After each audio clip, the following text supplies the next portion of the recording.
Eureka tape begins in 5, 4, 3, 2, 1. Some 2,000 children of Eureka assembled at the Ballarat Old Cemetery on Saturday, December the 3rd, 1988, the 134th anniversary of the massacre, to pay their respects to the dead soldiers and miners.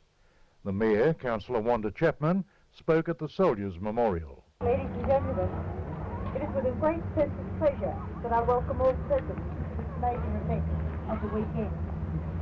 On this 134th anniversary of Eureka, I extend a special welcome to the children of Eureka, descendants of those people who changed the course of Australian history, for shortly afterwards major changes introduced responsible government. Today, those descendants of both sides are together for the first time, and I'm sure it's a reconciliation without any degree of hostility, but one with a great sense of understanding. On behalf of the citizens of Ballarat, I extend a very warm welcome to all overseas, intra and interstate and local guests, and thank them for their presence, for it is their presence that makes the occasion so successful. Ballarat this weekend is the focus of national attention, and I congratulate the Eureka Commemorative Society and the children of Eureka for their remarkable vigour and strength in staging this commemoration ceremony. There is no doubt Eureka means different things to different people, but the episode is now firmly entrenched as a symbol of inspiration for those fighting for social justice.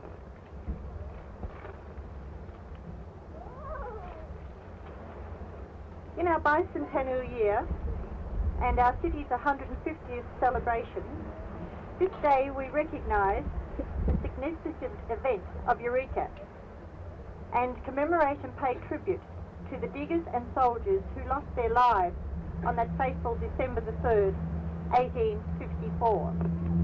Ladies and gentlemen, knowing our past helps us to understand our present and can be a guide to how to handle our future, and that epitomises Eureka. Thank you all for sharing with Ballarat this special occasion.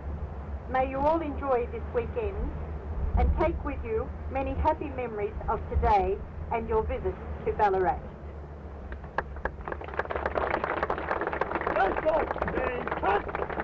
Shoulder off! Ladies and gentlemen, in this our bicentenary year, it's good that we have a lady, Councillor Wanda Chapman, as our Mayor of Ballarat, and it's also fitting today for another woman to participate in our little ceremony. We are shortly to unveil a small headstone to mark the resting place of one John Egan, a lad either 15 or 16 years of age. And it's proper that a woman should do this unveiling, because here in this compound are buried many a mother's tears and anguish. Behind me stands a small grave to mark the two children of Corporal O'Neill of the 40th Regiment of Foot. And it's proper that in that time, in 1855, there would have been a woman in Ireland mourning the death of her young son, who died in this remote garrison. It's also proper that the lady who is unveiling it is the secretary of our society. And as you all know, usually the presidents and chairmen get to do all the important things and the secretary gets to do all the work. So it gives me great pleasure today to introduce to you Mrs. Marty Foster, who will unveil the tribute to drummer boy John Egan. Let's go. Shoulder up. Let's go. Raise hand. Up.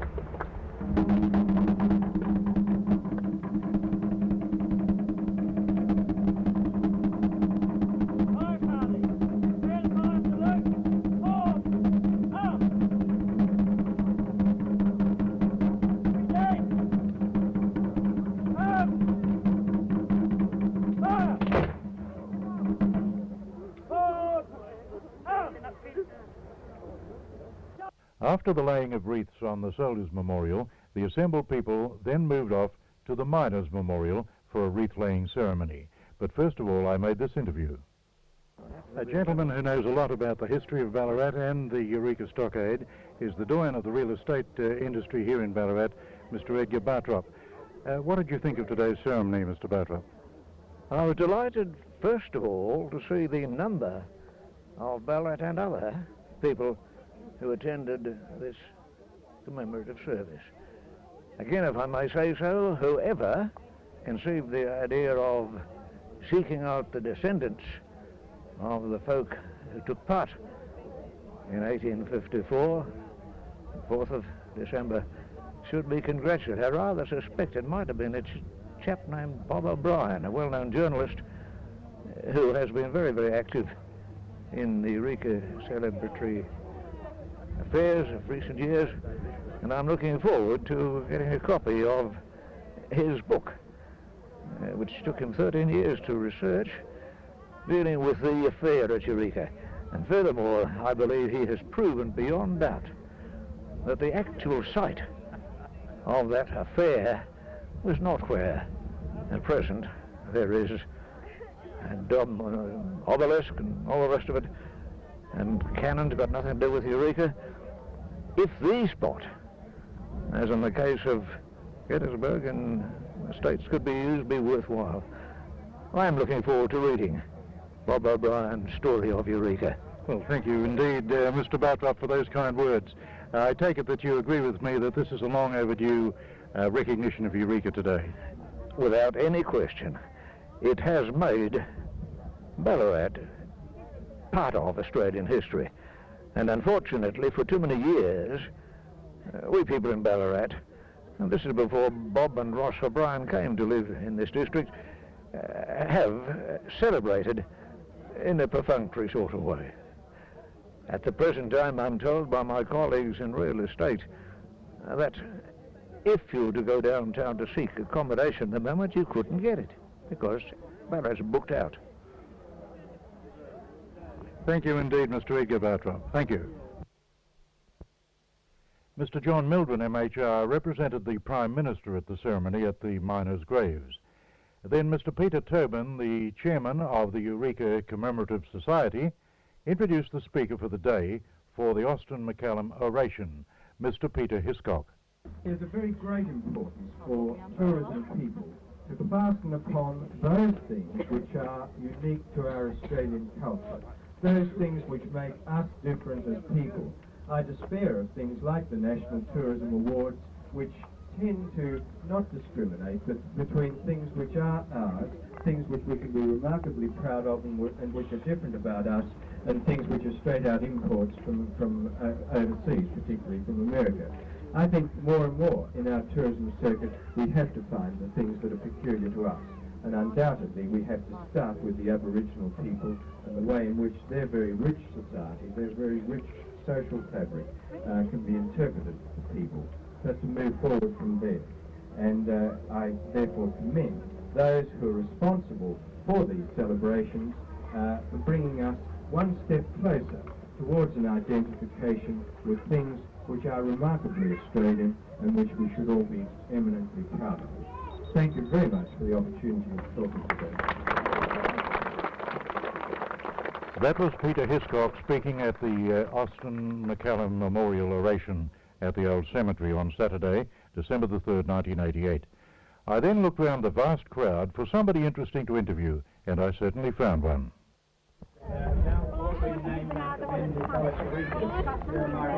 Frank Sheehan, MLA. Frank, what did you think of today's ceremony? Well, it was a magnificent ceremony. I've never seen so many people here before, Bob, and I've been coming for the last, ever since the reenactment or the celebration or the celebration began in the 70s. How many do you think would be here? Oh, I reckon there's close to 1,000 people, I think, would you say? Over. Over, is there? Yes. I was thinking of that on the walk up from the gates to the graves, that there looked to be 1,000, or, as you indicate, perhaps a few more. I think so. Frank, you've always been cognizant of the significance of Eureka. Yes. You agree that it's getting somewhere near the recognition it deserves? Yes, I do, and probably this will be the new beginning, I think, Bob, as I see it. I mean, to have the families of a number of people who were involved actually or directly in the Eureka rebellion is something that I think is a new dimension to the whole thing, and I'm sure it'll be a new beginning for that reason. Thanks indeed, Frank. I agree with you there. Frank Sheehan, MLA. Thank you, Bob. Peter Lawler, the current present-day Peter Lawler. What do you think of today's ceremony, Peter? Oh, this is tremendous. It's a great tribute to Paul Murphy and all the work he's put in over the last 2 years, just to see the turnout. He had a few mates too. Sorry? He had a few mates too. Oh, yeah, I wouldn't forget about Paul Peter Tobin and the committee. Tobin and his committee, and Ros and Bob O'Brien. I'll leave us out of it, but he's been very great down there in Melbourne in organising this. Here comes the rain, Peter. Do you know what happened the day when your father was still in the stockade? That night, they were marching on the stockade from Creswick to help them, and a thunderstorm broke, and they lost the men from Creswick. No, I was unaware of that, but it doesn't surprise me. Every time I come up to Ballarat, we're always subject to the vagaries of Ballarat weather, and it invariably rains. It's just a bit disappointing now that it's raining halfway through the celebrations. But it's great, Peter. You've seen quite a number of these ceremonies now, but it's great to see how it's grown, isn't it?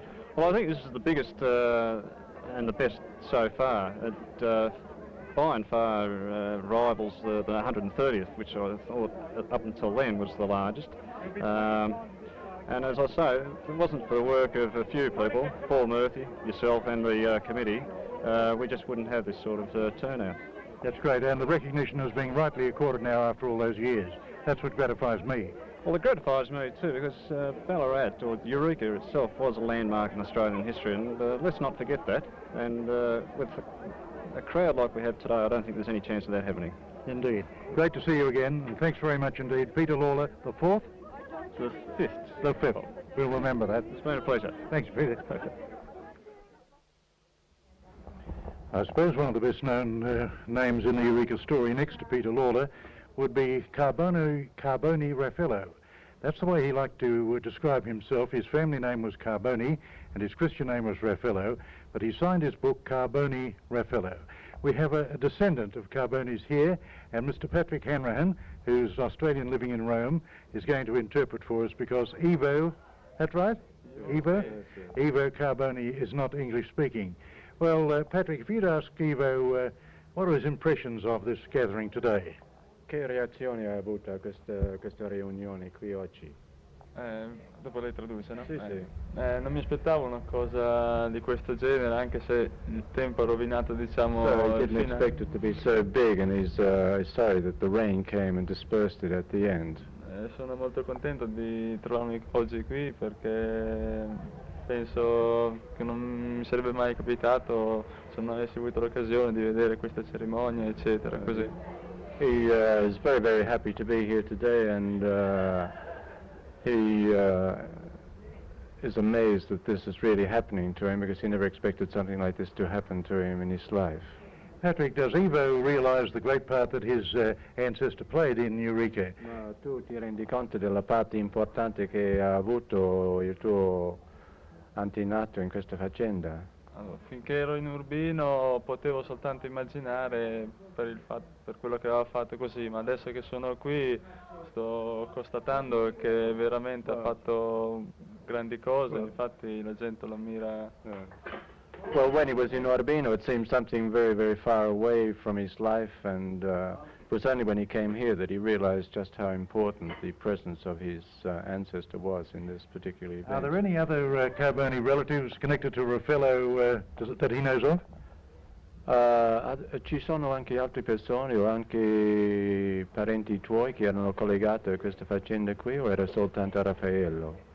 Ma che io sappia non lo so, con certezza non so niente, so appunto che Raffaello in Urbino non è molto conosciuto e quindi non è che si parla di lui, e quindi è una cosa insomma un po' sconosciuta.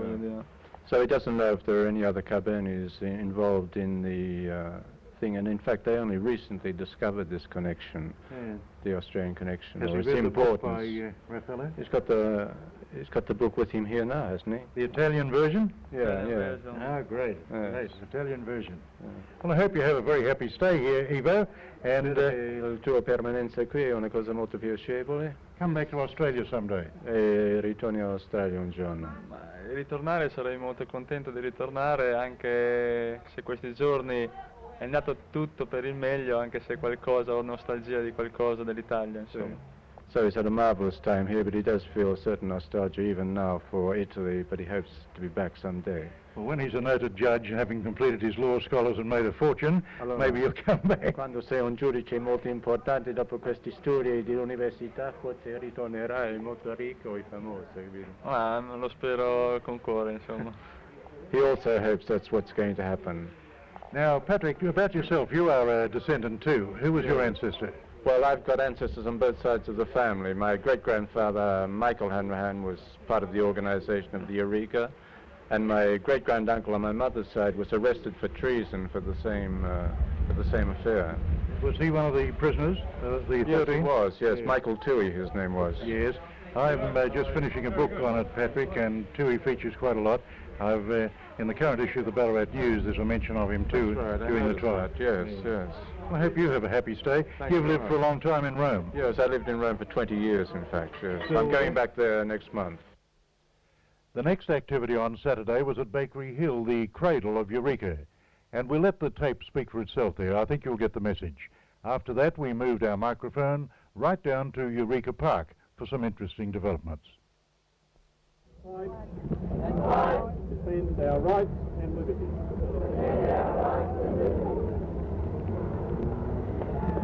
A round of applause.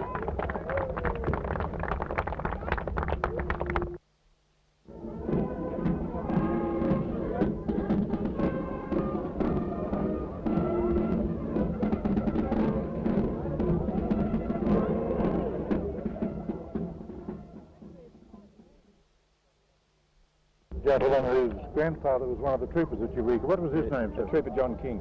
Oh, he pulled the flag. Yeah, he pulled the flag, that's right. I see. And how are you related to him? Through, my mother was a king. Yeah. And, her father was a king. Yeah. And we sort of... The flag, of course, you've been up to see it at the... yes. The art gallery. The King family had it, and they sent it to the restocker here, down here. Yeah.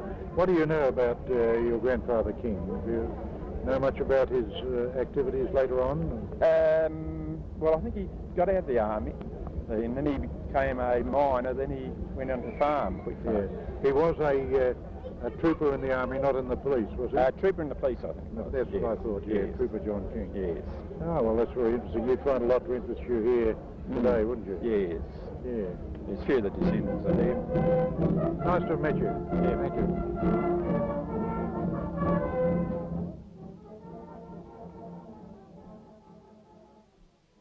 Peter Tobin, what is your reaction to the celebration so far? Well, the reaction as far as the crowds and the enthusiasm has been good.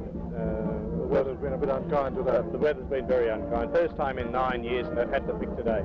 How many would you estimate have attended today?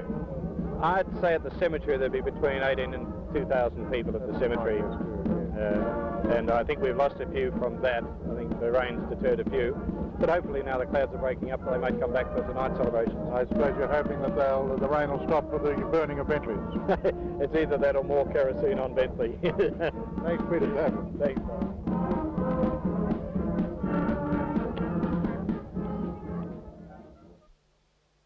Professor John Maloney is a noted guest here today.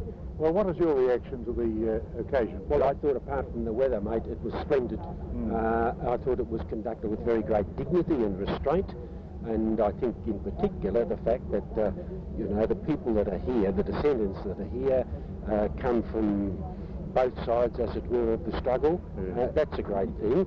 The other thing I think about it is that, what regrettably happened, Eureka as a legend, and even Eureka as a symbol, namely the flag, became almost the private property of the radical left.